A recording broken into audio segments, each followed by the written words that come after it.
voy a empezar a compartir pantalla, entonces. Perfecto. Bien, buenas tardes a todos y todas. Gracias por su presencia en el coloquio de esta semana.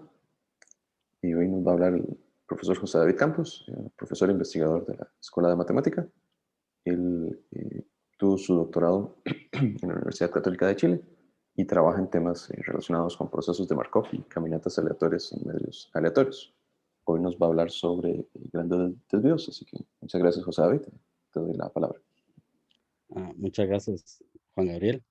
Sí, como dijo, me dijo Juan Gabriel, voy a hablar de los grandes desvíos, que eso es un tema muy general en probabilidad. Entonces, la idea es hacer como una charla muy general de ciertos enuncios de resultados y al final doy un caso en lo que yo trabajo, que son caminatas aleatorias en medios aleatorios, en dimensión 1, de un principio de grandes desvíos. No sé, digamos, ¿qué son grandes desvíos? Digamos, básicamente el objeto de estudio es una familia PSUN de distribuciones de probabilidad, digamos, definido sobre una cima álgebra Borel en un espacio polaco, o sea, un espacio métrico separable y completo. Entonces, típicamente, digamos, esas distribuciones de probabilidad van a converger a una delta, digamos. Van a converger débilmente a una delta. Entonces, básicamente lo que se estudia son probabilidades para conjuntos, digamos, fuera de ese rango X0, digamos, fuera de X0. Y muchas veces estos tipos de probabilidades van a tener un decaimiento exponencial con tasa n, digamos. Entonces se espera más o menos que un límite de esta forma exista para una clase extensa de conjuntos de A.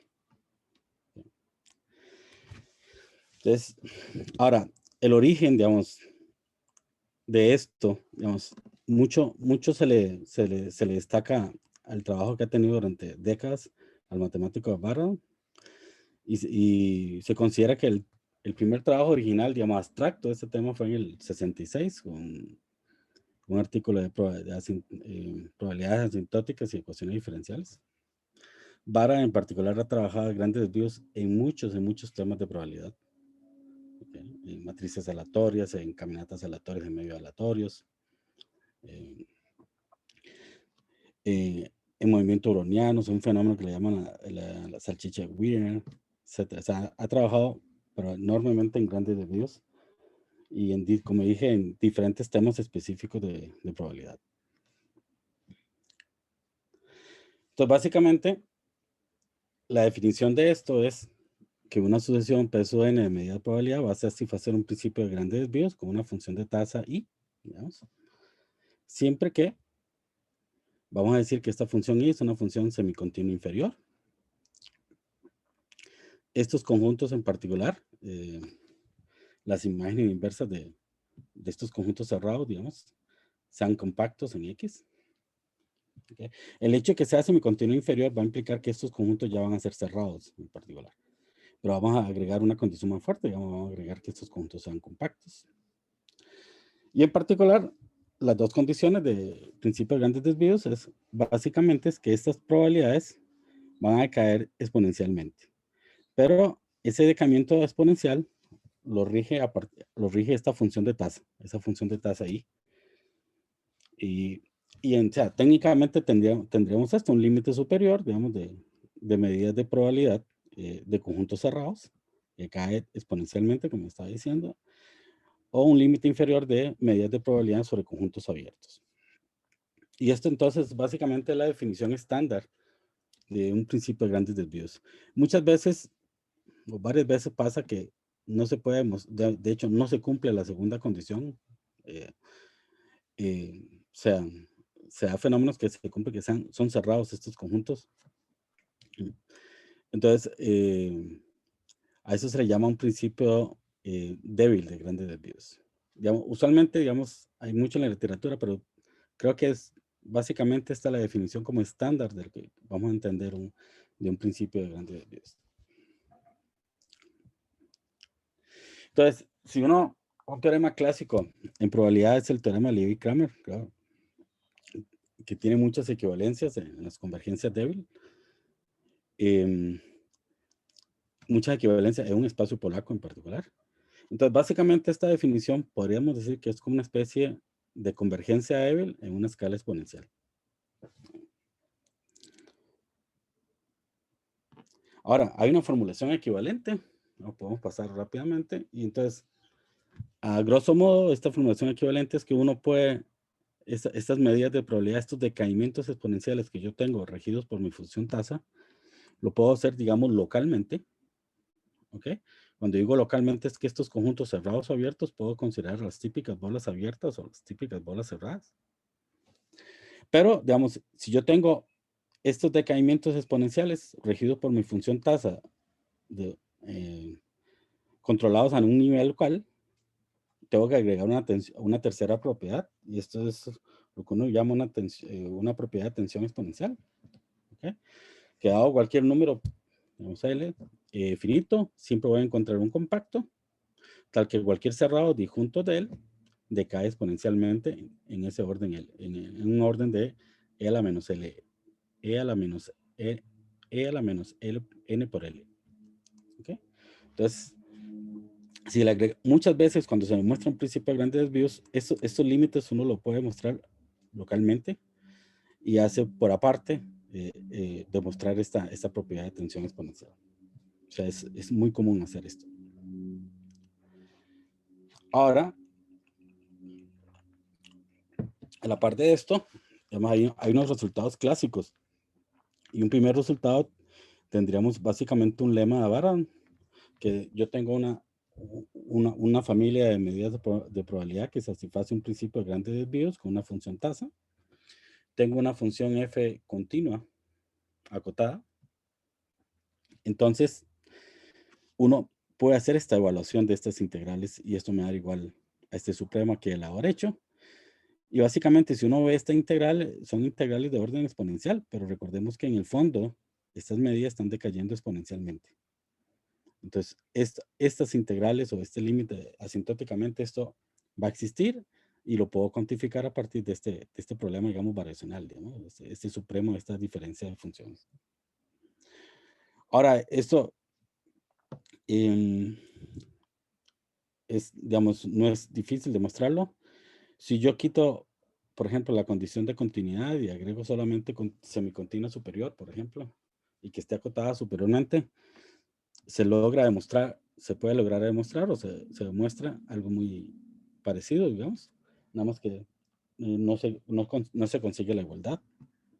En el caso anterior, uno podía hacer como una aproximación uniforme, digamos, de funciones simples. En este segundo caso no lo puedo hacer, pero se logra incluso encontrar una cuota superior de esto. Entonces, al final, este lema de Baran en particular, incluso se puede utilizar para también demostrar principios de grandes desvíos. Entonces, a partir de un principio de grandes desvíos, encontrar otro. Entonces, vuelvo a repetir más o menos la idea, digamos, es una evaluación de integral. Esto en principio, digamos, tengo la integral de una exponencial, pero recordemos de nuevo, entonces, estas P sub n están decayendo exponencialmente, digamos, sobre el conjunto browniano cerrados y abiertos, ¿no? Entonces, básicamente, lo que decía anteriormente, a partir de ese lema Baran, yo podría tener un nuevo principio de grandes desvíos y es una especie de derivada de Radon-Nikodym. O sea, yo puedo construirme este JNS, digamos, normalizo esa medida en particular para que sea una medida de probabilidad y luego encontrar un nuevo principio de grandes desvíos. Entonces, estos son como resultados como básicos, digamos, o lo típico de la teoría, digamos.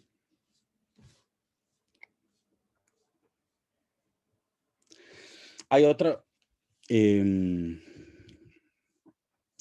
resultado, digamos, importante que se utiliza mucho como una herramienta, que es lo que uno llama un principio de contracción.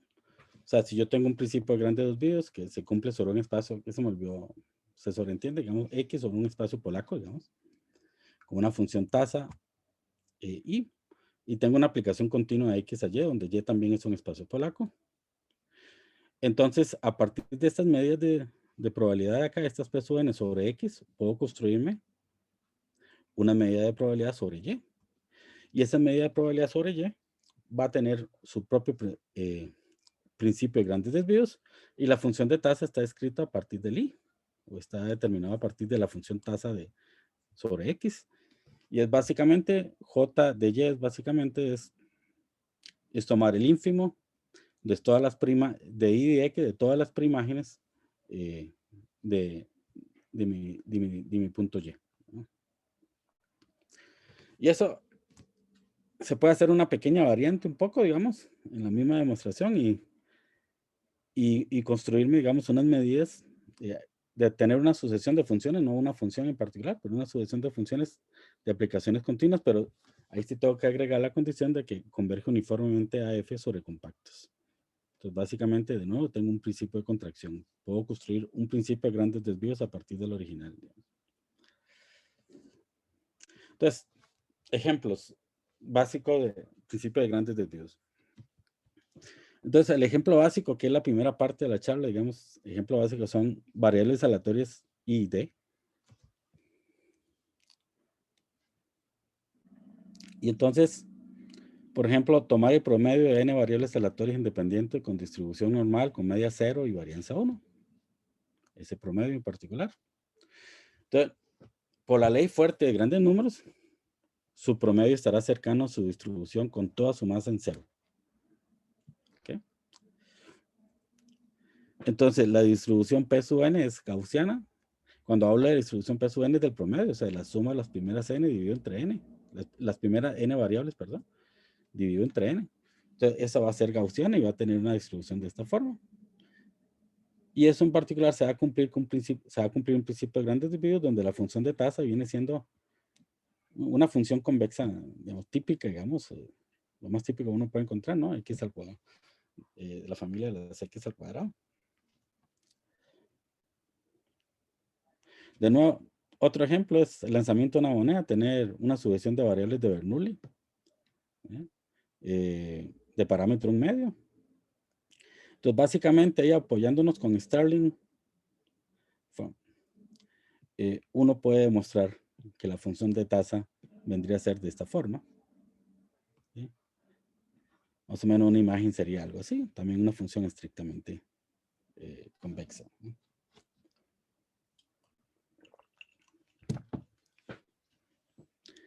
Okay. Ahora bien, por ejemplo, esta función de tasa de la normal tiene un único cero. Ese único cero obviamente es en x igual 0. Ese x igual 0 viene siendo nuestro límite ahí, que lo aporta mi ley fuerte de grandes números. Si vemos esta otra función acá, según esta imagen, el único cero es un medio, digamos. Un medio. De nuevo, eso responde, ese único cero responde a una ley fuerte de grandes números. O sea, detrás de esto está una ley fuerte de grandes números. Pero estos dos ejemplos que puse así muy rápidamente, digamos, todo se recoge en un famoso teorema, digamos, que es la cuestión del promedio empírico, digamos, de variables aleatorias y D. Y eso es el famoso teorema que se llama el teorema de Kramer. Entonces, yo tengo una colección I de variables aleatorias que satisfacen este momento exponencial. Es una condición bastante fuerte, digamos. Entonces, aquí tengo mi suma, las primeras n variables aleatorias. ¿Okay? Entonces, recordemos que por la ley fuerte de grandes números, el promedio converge casi seguramente a la esperanza de cualquiera de sus variables, de cualquiera de las variables. Entonces, lo que hago es básicamente alejarme de ese promedio. ¿Okay? Entonces, yo sé que si uno revisa esta probabilidad acá, obviamente, si pasamos el n a dividir, estoy haciendo ahí el promedio. Yo sé que ese promedio, vuelvo a repetir, por la ley de grandes números, eso converge a la esperanza de cualquiera de las variables aleatorias. Pero entonces, si yo quiero ver la distribución de eso para conjuntos que están lejos de ese punto, de ese número, esperanza, de x1 o x, la esperanza de cualquier variable aleatoria, yo sé que esa probabilidad por la ley fuerte de grandes números es 0. Yo ya sé que esa probabilidad es 0. Pero entonces aquí el principio de grandes desvíos lo que me está cuantificando un poquito más es a qué tasa va para cero. Cuán rápido va para cero. ¿Okay? Entonces, básicamente, lo que está diciendo la regla Kramer es un principio de grandes desvíos y va a ir cayendo hacia cero en un orden exponencial que está regido por esta función tasa. Y esta función tasa viene siendo o está dada por la transformada de Legendre. ¿Okay? De nuevo, un problema ahí variacional. Entonces, los dos ejemplos anteriores que se vieron anteriormente son casos particulares, obviamente, del teorema de Kramer. ¿Okay? El x al cuadrado entre 2 de las normales, de la suma de normales estándar, digamos, se recoge a partir de este supremo, sale este supremo, las de Bernoulli, etcétera, etcétera. ¿Okay? Pero sí, hay una condición fuerte, ¿no? Y esa condición fuerte es ese momento exponencial, ¿no? Ese momento exponencial que tiene que ser finito para cualquier valor real.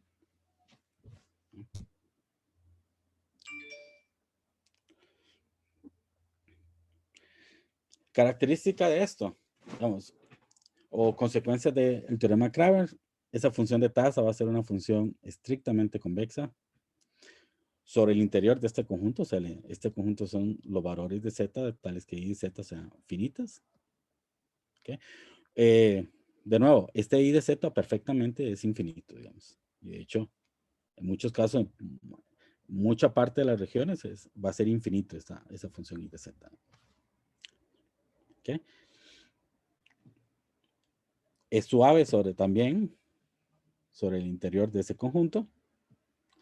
Y de nuevo aquí, lo que decía anteriormente, la función de tasa va a ser siempre positiva y solamente va a ser cero solamente en el caso que z es igual a mu, donde mu es la esperanza de x1.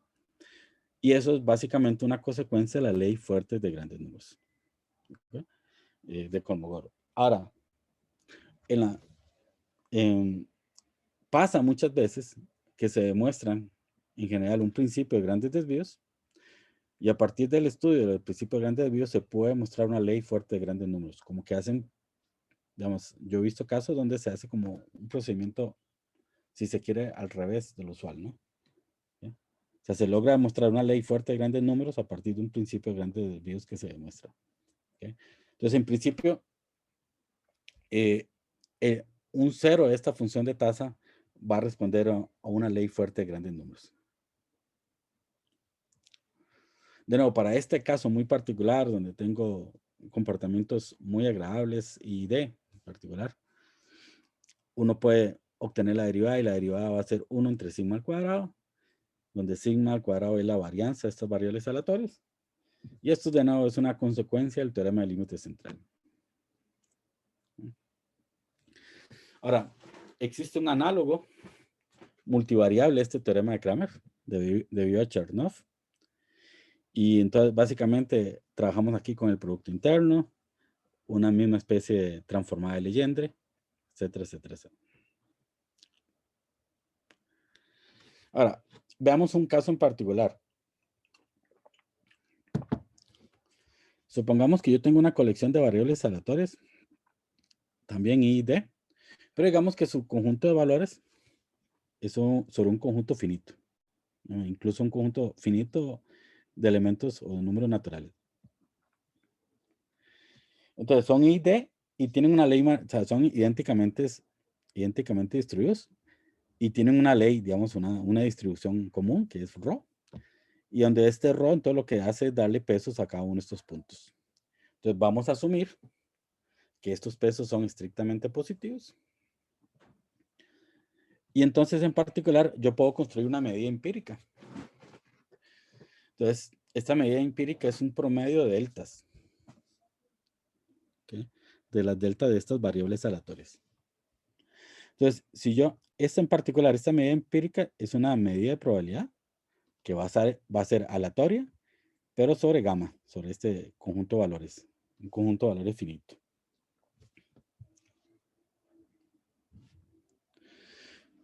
Llamo M1, lo puedo llamar como el conjunto de las medidas de probabilidad sobre gamma. Entonces, básicamente, L sub n es un elemento aleatorio de este conjunto. defino una distancia variación total, digamos, que es una diferencia entre los distintos pesos que uno tiene. Si uno agarra dos medidas de probabilidad sobre gamma, entonces hago una diferencia entre sus pesos en valor absoluto. Y esto es una métrica y hace que este espacio M1 de gamma sea un espacio polaco. Ahora bien, esto es una sucesión de variables aleatorias, y D. Entonces, de nuevo, tiene una ley fuerte de grandes números, que si yo lo pongo en el lenguaje de este espacio que yo estoy utilizando, podría decir en particular, a ver, que esta distancia, digamos, si yo agarro esta medida aleatoria L sub n, tomo su distancia con respecto a ρ, recuerde que ρ es la distribución común que tiene estas variables aleatorias, entonces esa distancia va a converger en métrica cero. ¿Okay? Eso es una consecuencia de la ley fuerte de grandes números. Ahora, por un análisis combinatorio, uno se puede mostrar, es el teorema Zanoff, uno puede mostrar que estos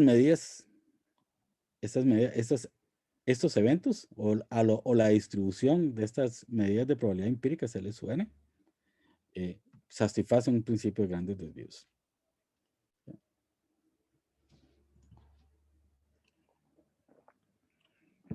¿Okay? Y entonces, la función de tasa viene lo que se llama, esto lo trabajó mucho un matemático Ellis, digamos, mecánica estadística, donde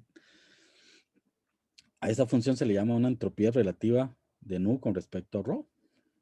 Recordemos, nu y ρ, vuelvo a repetir, son dos elementos de este espacio. Entonces, es el espacio de la medida de probabilidad sobre gamma. ¿Okay? Y esto viene siendo lo que uno llama la función de la entropía relativa de nu con respecto a ρ. Viene siendo una suma finita de ρ sub s del logaritmo del cociente entre ellas. ¿Okay? Se puede demostrar, eso no es difícil de demostrar, es una distribución multinomial que sale por ahí, es un análisis combinatorio, utilizas un poco Stirling, la fórmula Stirling, perdón, y entonces tenemos este famoso teorema, el teorema de Zanoff. Y de nuevo, esto satisface condiciones muy favorables con respecto a la función tasa. Es una función finita, continua, estrictamente convexa sobre la medida de probabilidad. Y de nuevo, al igual que en el caso de Kramer, va a tener una igualdad si solamente sí, nu es igual a ρ. ¿Okay? ¿Y esto qué es? De nuevo, es un reflejo de una ley fuerte de grandes números. Como un caso particular, nada más, si yo tuviera ρ, que era la distribución común que tenía las variables aleatorias, si yo la considerara la distribución uniforme, ¿okay? Y no, digamos, que sea una distribución uniforme sobre un subconjunto de gamma, un subconjunto gamma prima, un subconjunto de gamma. Entonces, esta función, esta entropía relativa de nu con respecto a ρ, se reduce a este logaritmo del cociente de las cardinalidades de cada uno de los conjuntos. En general, yo no he estudiado esta parte, pero en general hay una generalización. Es una generalización que sí se pierde algunas condiciones agradables que teníamos anteriormente. Digamos, mi función va a ser si mi continua inferior, no va a ser continua, particular. Pero esto se puede extender al espacio de medida sobre los números reales. Y entonces, en cuyo caso, la función de entropía debe estar dada de esta forma. Digamos que es la versión, si cabe el término, la versión continua de esta fórmula que tenía yo por acá, ¿no? Esta era la versión discreta. Y eso solamente se satisface en el caso de que no sea absolutamente continuo con respecto a ρ. Ahora, ¿por qué presento estos dos teoremas, el teorema de Zanoff y el teorema de Kramer? Quizás sean los primeros dos teoremas que uno, cuando empieza a ver esto, al menos la teoría en general, los primeros teoremas que uno se enfrenta, digamos, o se topa. Pero, digamos, si nos volvemos un momento acá,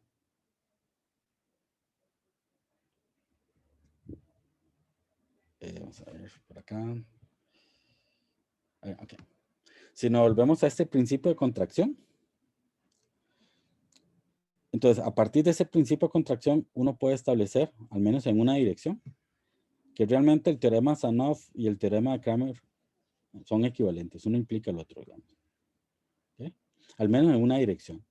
Entonces, específicamente,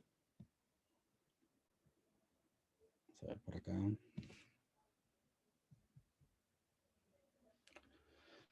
Específicamente uno, ya, relativamente sencillo, considera esta igualdad, verifica esa igualdad. Entonces, a partir de esta igualdad, uno puede aplicar el principio de contracción. Y entonces, Ellis demuestra en el 85, digamos, que uno puede demostrar entonces que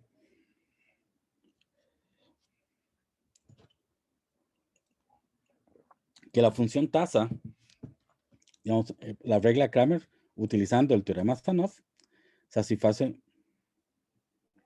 una igualdad de esta forma, ¿de acuerdo? Y entonces, esto que está en rojo por acá, es lo que me decía el principio de contracción. Entonces, ese es el ínfimo sobre esta función de tasa, la función de tasa que me daba Sanoff. Uno puede demostrar utilizando la técnica multiplicadora de Lagrange, que esta fórmula que yo tengo acá, KO es igual que la transformada de Legendre, que era mi función de tasa en el caso de Kramer. Entonces, de nuevo, en resumen, uno puede aplicar este principio de contracción y obtengo, a partir de Sanoff, obtengo el teorema de Kramer. Bajo otro tipo de argumento, digamos, de dualidades, uno puede recuperar también el resultado de Sanoff a partir del teorema de Kramer. Digamos, es un poquito más complicado, pero digamos, quería ver esta primera aplicación, que muchas veces en estos principios de grandes desvíos ese principio de contracción es fundamental. Okay. Entonces, una vez dicho esto, quería caer ya como la segunda parte de la charla, en lo que yo básicamente trabajo y ver un principio de grandes desvíos en particular. Y vamos a hacer tal vez el caso, digamos, no sé si el caso más sencillo, pero vamos a tener algunas condiciones bastante favorables. Y la primera condición favorable que vamos a tener es que lo vamos a tratar sobre dimensión 1. Vamos a hacerlo sobre dimensión 1. Entonces, este modelo de una caminata aleatoria o un medio aleatorio es que yo en cada sitio de Z, yo ubico una variable aleatoria, digamos, la vamos a llamar omega sub x. Y estas variables aleatorias es una colección ID, ¿sí? Con variables en 0 y 1, porque esto es omega x.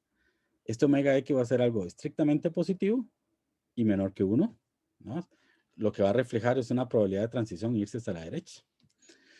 Y entonces, estas variables aleatorias va a tener una distribución común, la vamos a llamar alfa.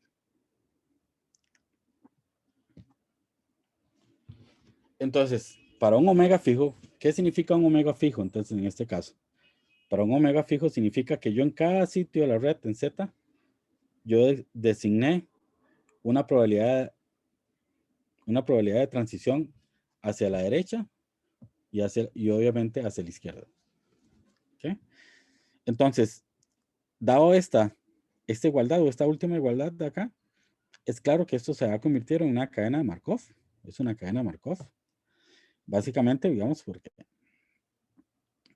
el futuro, digámoslo así, si el futuro es n más 1, solamente está dependiendo del presente, digamos. ¿Y cómo depende del presente? A partir de estas variables aleatorias que di acá. Pero para un omega fijo, obviamente esto omega sub x está fijo, digamos. Es una probabilidad de salto de ir hacia la derecha. Y entonces la probabilidad de salto de ir a la izquierda va a ser 1 menos omega x.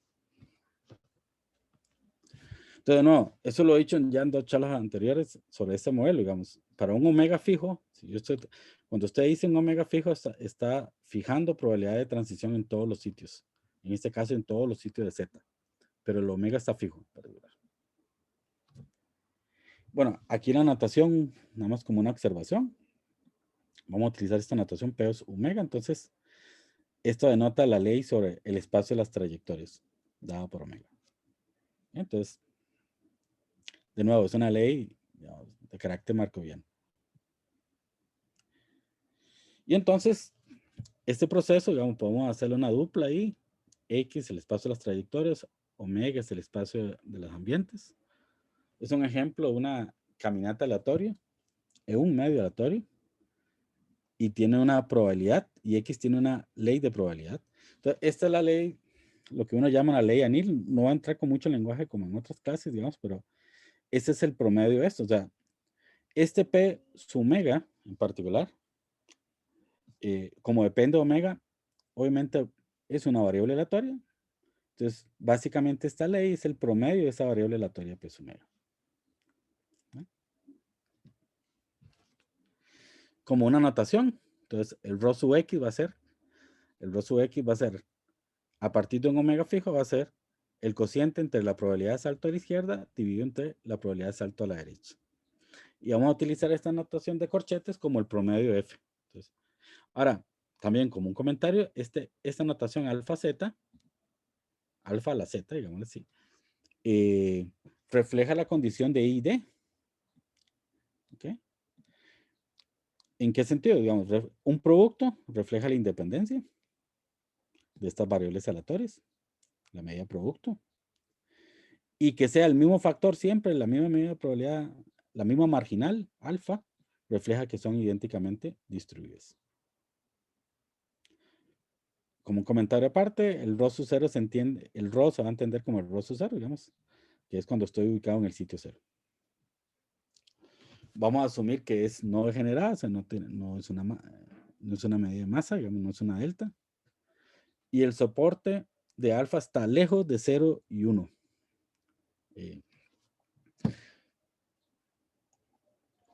¿Eso qué significa en particular? Eso, al lenguaje de otras charlas, es lo que llamamos electricidad uniforme. O sea, podemos asumir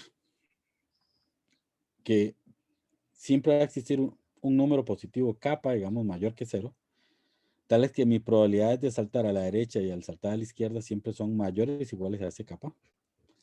Y eso pasa con probabilidad 1, la probabilidad del ambiente. O sea, o sea, el soporte de las medidas de la medida de los ambientes recae en un conjunto, digamos, omega prima, donde voy a tener que las probabilidades de salto a la derecha y la probabilidad de salto a la izquierda siempre van a ser mayores o iguales a ese kappa, donde kappa es un número positivo fijado previamente.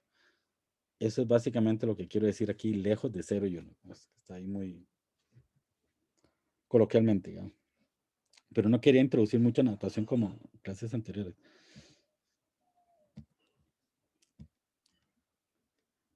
Okay. Entonces, en la primera charla que di había un resultado. Solomon, él había estudiado este fenómeno de caminatas aleatorias, medio aleatorio en dimensión 1, y había encontrado una regla,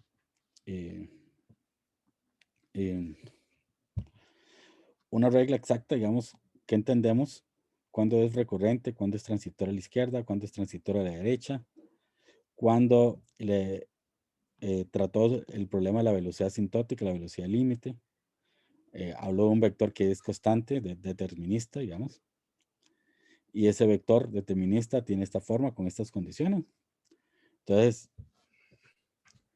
habíamos dicho en la primera charla que este es un modelo, a diferencia del modelo de una caminata aleatoria que no está en medio aleatorio, que puede pasar que mi caminata sea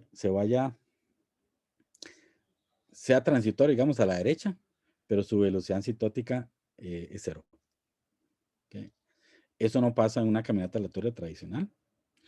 Y al final, intuitivamente, lo que pasa, es que el ambiente influye bastante y influye en lo que uno llama aparición de trampas, donde son zonas donde mi caminata pasa mucho tiempo y donde el costo es relativamente bajo. ¿Okay? La velocidad 0 en el caso recurrente, pero lo que decía anteriormente, en el caso transitorio, la velocidad puede ser 0 o no 0.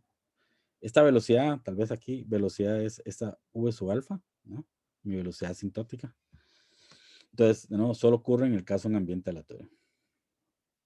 Entonces, el objetivo, este es el modelo que se ha hablado, yo he hablado bastante en las charlas, pero digamos, ahora el objetivo es derivar un principio de grandes desvíos para la velocidad de la caminata aleatoria condicionada sobre omega. ¿Okay?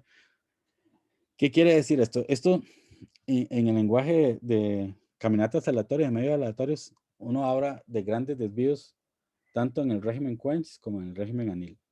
El régimen Quench, que es lo que se va a hacer hoy, es tratar de encontrar un principio de grandes desvíos que se cumple casi seguramente para casi todo omega, ¿no? Casi seguramente en el espacio de ambientes. Entonces, este principio de grandes desvíos va a asumir una condición que, de nuevo, vuelvo a repetir, un lenguaje que utilicé hace 15 días, el caso Plain Nesting Case, que es esta condición de acá, que se presenta ahí, pero básicamente hay un drift, y ese drift puede estar apuntando hacia la derecha, puede estar apuntando hacia la izquierda. ¿Okay? Eso hace que la aparición de trampas sea mucho más común. ¿Okay? O sea, tal vez como una ilustración. ¿Okay? Digamos, un cierto intervalo menos LL, digamos, drift que están apuntando hacia la izquierda, drift que están apuntando hacia la derecha. O sea, entonces mi caminata puede pasar un largo tiempo en una cierta región, vuelvo a repetir, con un precio no muy alto. Entonces estoy asumiendo esta condición, ¿no? De nuevo, al lenguaje que tenía hace 15 días es lo que llamaban plain nested case, ¿no? Lo que la envoltura convexa del drift en cero contiene al punto cero como punto interior. Eso era más o menos la definición técnica que habíamos dado.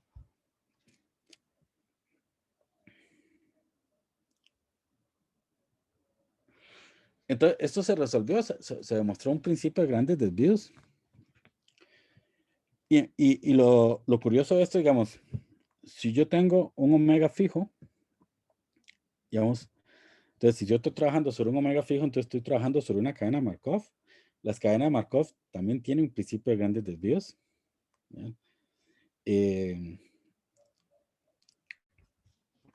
Pero digamos, uno pensaría, digamos, para cada omega va a tener una correspondiente función de tasa.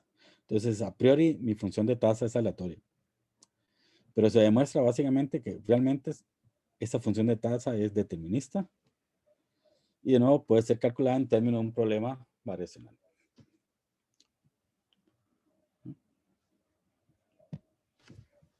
José David, perdón, tenemos Sí. una pregunta en el chat, tal vez para aprovechar, Okay. de Jennifer, que dice que si el logaritmo de P es como la esperanza bajo la ley Quench. No, ese es el promedio. Esa es la ley Anil. Esa era la condición de, nada más estoy considerando nada más con el resultado de Solomon, Jennifer, digamos, estoy considerando o pasa el tercer caso o pasa el primero. Entonces puede ser o recurrente o transitoria a la derecha. La anotación que estoy utilizando de esos corchetes es cuando ya promedio la medida Nil en particular. ¿Está claro? Sí. Sí, muchas gracias. Ajá.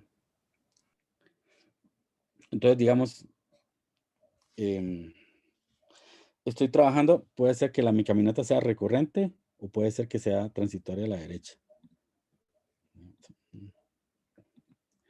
Ok, entonces, la forma de lidiar esto que lidió los autores fue de Hollander y Graven, creo que fueron ellos dos.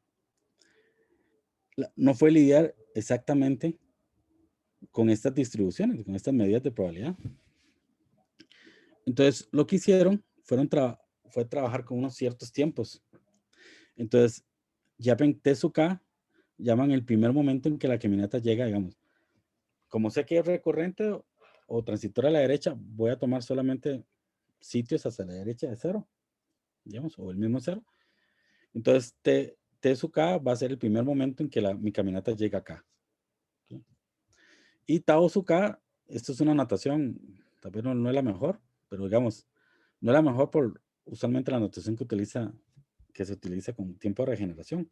Este es un Tao diferente, digamos, es el tiempo que se obtiene una vez, cuando yo llegué al sitio K-1 por primera vez, cuento el tiempo que a partir de ahí llego al sitio K por primera vez. Eso es lo que llamamos TAOSUK. phi, bueno, llamo este momento exponencial. Vea que estoy recogiendo un poco lo que se pretende hacer con Kramer en particular. Tengo este promedio, este logaritmo, este phi. Tengo un promedio de logaritmo phi. Y se puede mostrar que la función de tasa es esto que está en azul. Responde un poco a la idea de Kramer, pero ¿cómo se obtengo esto? Entonces, lo que se va a hacer, o lo que hicieron ellos, fue obtener un principio de grandes desvíos, pero a partir de estos tiempos, los tiempos t, los promedios de los tiempos t, perdón. ¿Okay? Entonces, realmente el resultado que está detrás es encontrar un principio de grandes desvíos para el promedio de estos tiempos t. ¿Okay? Y la función de tasas viene siendo esto que está acá. Ahora, básicamente, ¿cuáles son los pasos de esto? ¿Okay? El problema de esto es que ese tau su k, ese t su k, no quiero entrar en mucho detalle, pero rápidamente uno puede ver que ese t su k es una suma de los tau su k. Tau 1 más tau 2 hasta tau su k. Pero esos tau su k son independientes, pero no son idénticamente distribuidos. Entonces, en el fondo, lo ideal sería, bueno, aplicar una ley fuerte de grandes números y un segundo paso, aplicar la regla de Kramer. Pero ninguna de esas dos cosas las puedo aplicar porque no tengo que sean idénticamente distribuidas. Entonces, el teorema fuerte de grandes números, por la invariancia, digamos, el ambiente es lo que uno llama invariante entre relaciones, porque son idénticamente distribuidas los ambientes. Entonces, uno puede aplicar una generalización, digamos, a la ley fuerte de grandes números, que es lo que llaman el teorema ergódico de Birkhoff. Entonces, uno considera estas variables aleatorias de acá. Y entonces, por el teorema, estas variables aleatorias son independientes, no son idénticamente distribuidas, pero son ergódicas. Y entonces uno puede demostrar una cierta ley fuerte de grandes números, digamos, con estas variables aleatorias lambda sub k. Entonces, al final, aquello que uno decía que la función de tasa, que a priori era aleatoria, no lo iba a hacer, que era determinista, al final tampoco es tan sorprendente, porque es una simple aplicación del teorema ergódico de Birkhoff. ¿Okay? O sea, este logaritmo de lambda r de acá, esta convergencia que está acá, se cumple casi seguramente con respecto a medio. O sea, es constante, en otras palabras, casi seguramente con respecto a medio. Y entonces, el segundo paso, que yo no lo quise presentar hoy en la charla porque es bastante técnica, es que mi regla de Kramer era en el contexto de variables independientes e idénticamente distribuidas. Pero en un contexto en que eso no pasa, hay una generalización de la regla de Kramer. O sea, mi función de tasa sigue siendo la transformada de Legendre. Este es un teorema muy famoso. De hecho, fue parte de la tesis de este matemático Ellis. Entonces, logra demostrar un cierto resultado muy parecido a Kramer. ¿Okay? Tiene que agregar un poquito más de condiciones, pero al final el resultado logra ser una especie, digamos, de nuevo, la función de tasa viene siendo lo que llaman la transformada de Legendre. ¿Okay? Y de nuevo, este logaritmo viene siendo la parte constante, esta parte que no es aleatoria, que eso hace que mi función de tasa sea determinista. Entonces, lo que hacen, ahora, estos son detalles técnicos, logran demostrar que es un principio de grandes desvíos débil. ¿Okay? Pero digamos, independientemente de eso, logran demostrar un principio de grandes desvíos, con algunos requerimientos menores, de los promedios de estos tiempos, y logran, en un segundo paso, demostrar esta relación. El i, mi función tasa i, que es la que yo ando buscando, tiene que ser igual a esa función j, la función de tasa j de acá, mediante esa igualdad. Intuitivamente es, básicamente, si x, n, digamos, la posición de la partícula está en tiempo n, está en la posición zeta n, quiere decir más o menos que el primer tiempo de llegar a ese sitio, cita n, va a ser n. Eso no, si se piensa un poco, esa aproximación es a priori es grosera, digamos, ¿okay? Porque esos test son los primeros tiempos, pero hay un trabajo ahí que puede demostrar básicamente que al final no es tan grosera esa aproximación. Entonces, estos principios de grandes desvíos satisfacen una relación de esta forma y se obtiene esta relación. Entonces, básicamente, si yo tengo ya que Li, esta función de tasa, responde a esto, entonces ya a partir de esta J que está acá, yo puedo obtener mi función de tasa ahí. Ahora bien, lo que se hace entonces de nuevo, esta función de tasa ahí sale, digamos, a partir de esa relación. Entonces, uno estudia la función de tasa J realmente. Este primer resultado acá, estas derivadas de acá, perdón, cómo se comporta ese término casi seguramente constante, el logaritmo de lambda R. Quiero ver cómo se comporta su derivada cuando R tiende a 0. Entonces, como es uniformemente integrable, uno empieza, o sea, a grandes rasgos, formalmente uno puede derivar hacia adentro y obtiene esto muy sencillo. Y como yo estoy con un omega fijo, cuando es un omega fijo, estoy con una cadena de Markov. Entonces, básicamente uno hace un estimado markoviano, digamos, sencillo, y obtiene realmente que ese promedio de mi esperanza Coens del primer tiempo, de la primera vez que llego al sitio 1, realmente responde al cociente o al inverso multiplicativo de mi velocidad. Obviamente la velocidad puede ser 0, como decía, entonces esto puede ser infinito inclusive. Entonces, a partir de eso, una imagen, digamos, cualitativa de esta función logaritmo de lambda su r, que vuelvo a repetir, surge del teorema de Birkhoff, por lo tanto es constante casi seguramente con respecto a cualquier omega. Entonces, a partir de este resultado y otros resultados que acompañan, pero quise poner este resultado principal, digamos, cómo se comporta su pendiente, digamos, alrededor de 0, que tiene una pendiente de la forma 1 entre U su alfa. ¿Okay? Y a partir del J, que es básicamente la transformada de leyenda de esta función logaritmo de lambda su R, entonces una imagen cualitativa de este J viene siendo algo de esta forma. ¿Okay? Ahora bien, con la relación que yo tenía de mi J, yo puedo obtener mi función de tasa, una imagen cualitativa de mi función tasa. Y yo quisiera concentrarme un poquito nada más para decir, para terminar la charla, o la última parte de la charla es el segundo gráfico que está acá. Este segundo gráfico es el caso transitorio y que llega con una velocidad positiva. En todos los ejemplos clásicos que yo puse, digamos, imágenes que yo puse al inicio de casos C y D, eran funciones estrictamente convexas. Pero aquí uno puede ver reflejado un poco lo que influye el ambiente sobre la trayectoria de las partículas. Esa función no es estrictamente convexa en todo su dominio. Hay partes planas. Incluso hay una parte ahí horizontal, digamos. ¿Okay? Recordemos que este V sub alfa responde a una ley de grandes números. Pero entonces, en este caso, mi función de tasa es 0 para un número infinito de puntos. ¿Okay? No solamente para mi principio de grandes desvíos, perdón, para mi ley fuerte de grandes números. ¿Okay? Hay una parte horizontal incluso.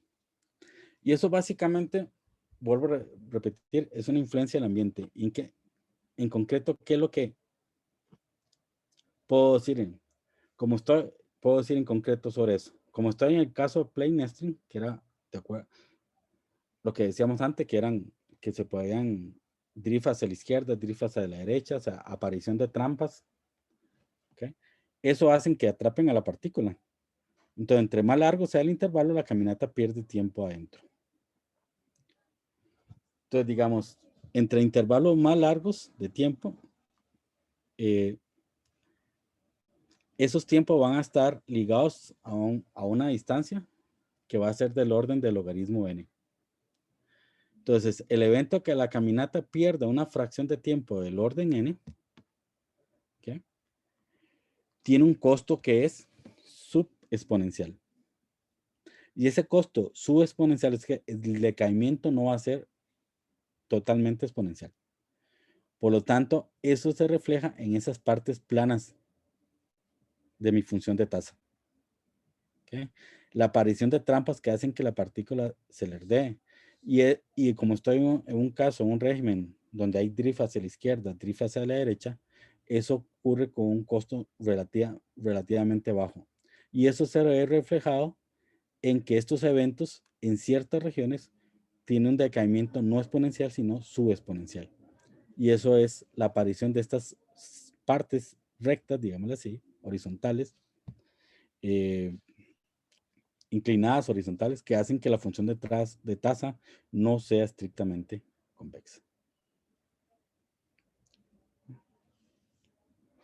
Ahora, para terminar, unos apuntes históricos, básicamente.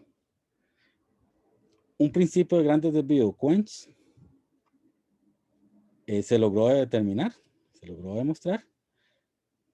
Entonces, en el caso de dimensión 1, que es lo que estamos viendo, se logró demostrar en el 94 para caminatas en ambientes I+D.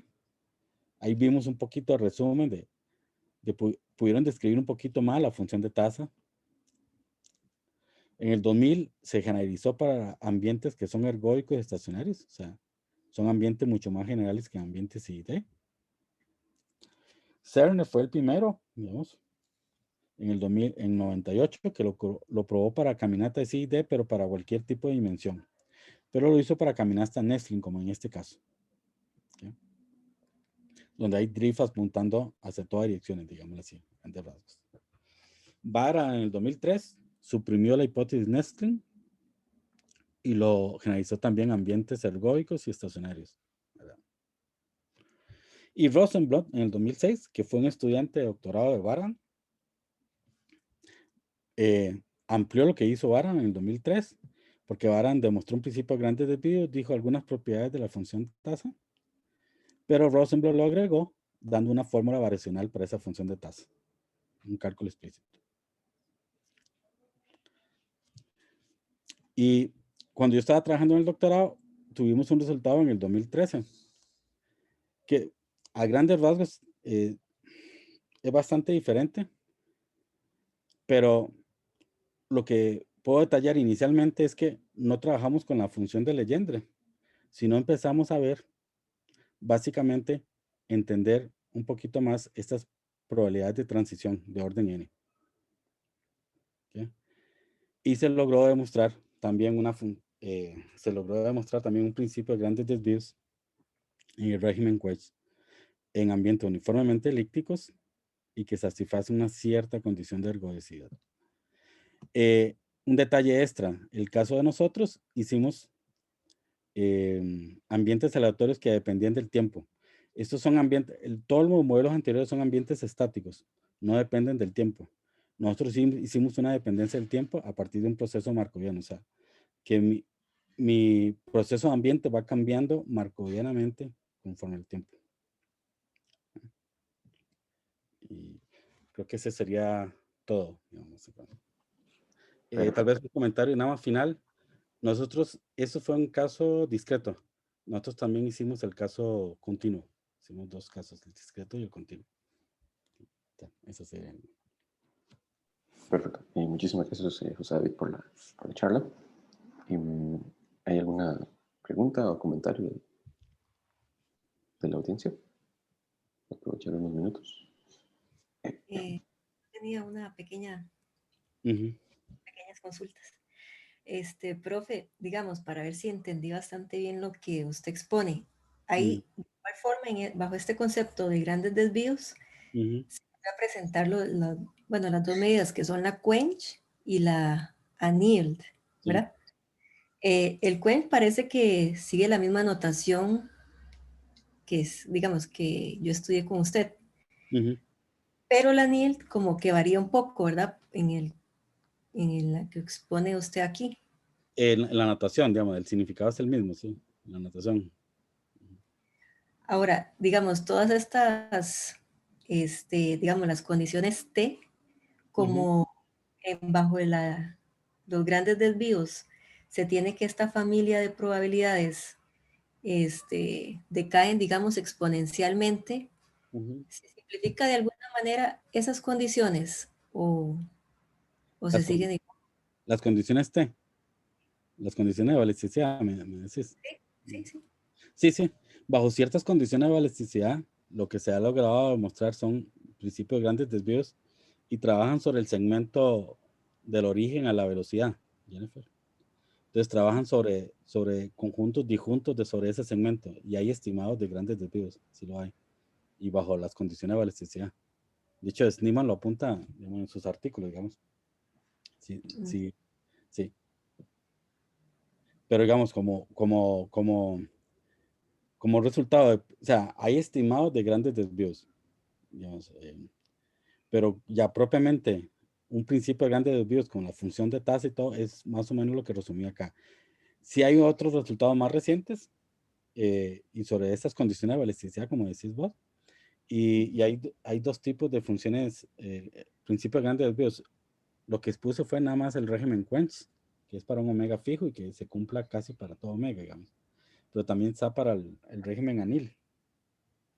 Entonces de hecho también un estudiante de Baran, Gilmans, en el 2012 creo, demostró que las funciones tasa, tanto un principio de grande desvío Quench como un principio de grande desvío anil, coinciden localmente al menos, para dimensiones mayores o iguales a 4. Y también se agarra mucho en todas estas condiciones de balisticidad, digámoslo así. Bueno, tal vez para agregar, Baran en el 2003. O sea, vea que Baran es como el padre de esto, pero digamos, Baran demostró un principio grande de desvío Quench, pero también demostró un principio grande de desvío anil. Entonces surgió la duda, digamos, qué relación tenían estas dos funciones tasa, y eso lo contestó un estudiante casi una década después, básicamente. Pero sí influyó, obviamente, las condiciones de balisticidad. Sí. Está bien. Esa era básicamente. Gracias. Con gusto. Gracias, Jennifer. ¿Alguna otra consulta?